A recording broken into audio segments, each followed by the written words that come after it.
Assalamualaikum warahmatullahi wabarakatuh. Perkenalkan, saya Syawwa Nabila Putri dari jurusan Sejarah Peradaban Islam UIN Dato Karama Palu.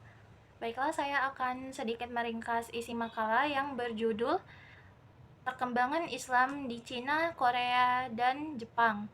Nah, perkembangan Islam di Cina, Jepang, dan Korea menguraikan jejak sejarah, faktor penyebaran, dan kondisi terkini komunitas Muslim di tiga negara Asia Timur, yaitu Cina, Jepang, dan Korea. Meskipun Islam menjadi agama minoritas di ketiga negara tersebut, perkembangannya menunjukkan pola adaptasi yang begitu unik dan ketahanan budaya yang kuat. Langsung kita bahas saja perkembangan Islam di Cina.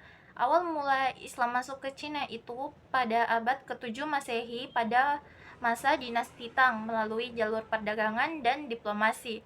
Nah, utusan dari Khalifah Utsman bin Affan, Sa'ad bin Abi Waqqas diyakini sebagai tokoh yang memperkenalkan Islam secara resmi pada tahun 650 Masehi. Nah, Masjid Hua Hiseng di Guangzhou menjadi bukti sejarah tertua kehadirannya Islam di Cina. Peran pedagang dan tokoh Muslim di Arab dan Persia memainkan peran kunci dalam penyebaran Islam. Selama dinasti Yuan, komunitas Muslim dikenal sebagai Hui Huis, mendapat status sosial yang tinggi. Laksamana Cheng Hu, seorang Muslim Hui, menjadi tokoh maritim legendaris pada masa dinasti Ming yang juga menyebarkan pengaruh Islam. Nah, komunitas modern dan adaptasi budaya. Komunitas Muslim di Cina didominasi oleh etnis Hui dan Uighur. Islam di Cina menunjukkan adaptasi budaya yang khas seperti arsitektur masjid yang menyerupai kelentang dan kaligrafi Arab dengan gaya tulisan Cina, yaitu Kat Cina. Kondisi saat ini diperkirakan ada sekitar 17 atau 18 juta muslim di Cina. Meskipun menghadapi tantangan terutama terkait kebijakan pemerintah yang beberapa wilayah kegiatan keagamaan seperti Ramadan dan Idul Fitri tidak berjalan. Nah, terdapat sekitar 40.000 masjid dan berbagai institusi pendidikan Islam di seluruh negeri. Baiklah, kita akan masuk ke perkembangan Islam di Jepang. Jepang mulai mengenal Islam pada akhir abad ke-19 setelah berakhirnya politik isolasi, yaitu Sakoku. Nah, kontak awal terjadinya melalui literatur dan insiden diplomatik seperti tenggelamnya kapal perang Turki, yaitu Ertugrul pada tahun 1890 yang memicu hubungan antara Jepang dan Kekaisaran Utsmani. Pertumbuhan pasca perang, komunitas muslim mulai terbentuk signifikan. Setelah Perang Dunia I, dengan datangnya pengungsi muslim dari Asia Tengah, masjid pertama, Masjid Kobe, dibangun pada tahun 1935, diikuti oleh Masjid Tokyo pada tahun 1938. Setelah Perang Dunia Kedua, kebebasan beragama dijamin konstitusi yang kemungkinan berdirinya organisasi-organisasi Islam seperti Japan Muslim Association 1952.